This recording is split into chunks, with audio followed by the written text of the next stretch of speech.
નમસ્કાર, સુપ્રભાત, જય હિન્દ, જય ભારત. હું છું આપનો દોસ્ત સિદ્ધાર્થ રાજકોર, પાટણ, ગુજરાતથી.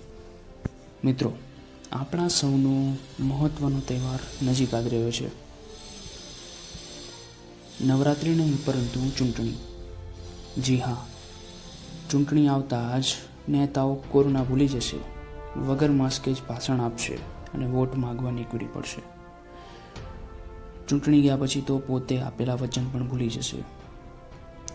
હાલમાં જ બનેલી ઘટના, હાથરસ ઘટના કાંડ વિશે જાણીને ખૂબ જ દુઃખ થયું. પરંતુ મિત્રો, એના પછી પણ રાજસ્થાનમાં ઘણા બધા બળાત્કાર થઈ રહ્યા છે. સમગ્ર દેશમાં આ સમાચારથી સોંપો પડી ગયો છે. છતાં પણ હજુ આ બળાત્કારના કિસ્સાઓ અટકતા નથી. કદાચ તંત્રમાં ખામી હોઈ શકે, તો કદાચ એ પુરુષોના સંસ્કારોમાં પણ ખરેખર આ વખોડવા જેવી ઘટના છે. કારણ કે હવે દેશમાં નારીઓ સુરક્ષિત રહી નથી, અને બસ એમની જ વેદના હું પણ અનુભવું છું. અને એ જ વેદનાને અનુભવવાથી થોડીક પંક્તિઓ લખી છે. બને તો આ બધાને તમે શેર કરજો. શબ્દ છે, નારીઓ પીંખાય છે. રોજે રોજ અહીં નારીઓ પીંખાય છે. રોજે રોજ અહીં નારીઓ પીંખાય છે. અભેદ એની આત્મા વિંધાય છે. અભેદ એની આત્મા વિંધાય છે. દોષ શું આપશો હવે એના ટૂંકા વસ્ત્રોને? દોષ શું આપશો હવે એના ટૂંકા વસ્ત્રોને? તો કેમ નવજાત શિશુની આબરૂ ખીંચાય છે? તો કેમ નવજાત શિશુની આબરૂ ખીંચાય છે?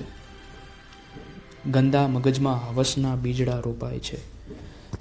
ગંદા મગજમાં હવસના બીજડા રોપાય છે. સંતોષવા તનસુખ કેટલીય જિંદગી હોમાય છે. ગંદા મગજમાં હવસના બીજડા રોપાય છે. સંતોષવા તનસુખ કેટલીય જિંદગી હોમાય છે.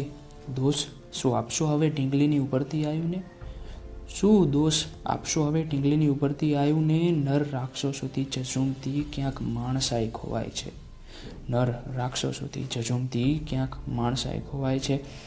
અલ્પ સજા પછી હેવાનોને ખુલ્લા છોડાય છે. અલ્પ સજા પછી હેવાનોને ખુલ્લા છોડાય છે. અધૂરો ભરેલા ઘડા પાપના જલ્દી ક્યાં ભરાય છે? દોષ શું આપશો હવે લાડલીના શ્વેત સૌંદર્યને? દોષ શું આપશો હવે લાડલીના શ્વેત સૌંદર્યને? સારા સંસ્કારની અછતથી આવા દૂષણ ફેલાય છે. સારા સંસ્કારની અછતથી આવા દૂષણ ફેલાય છે. મિત્રો,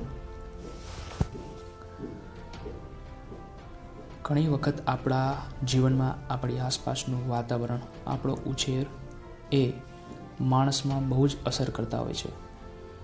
બની શકે તો આપણે આપણા પુત્રો, આપણા સંતાનોને સારા સંસ્કાર આપીએ. એ કોની સાથે રમે છે, કોની સાથે ભળે છે, કોને મળે છે, એનું ખાસ તકેદારી કાઢી રાખીએ. કારણ કે જેવી સંગત થશે એવી જ અસર થશે. જય હિન્દ, જય ભારત.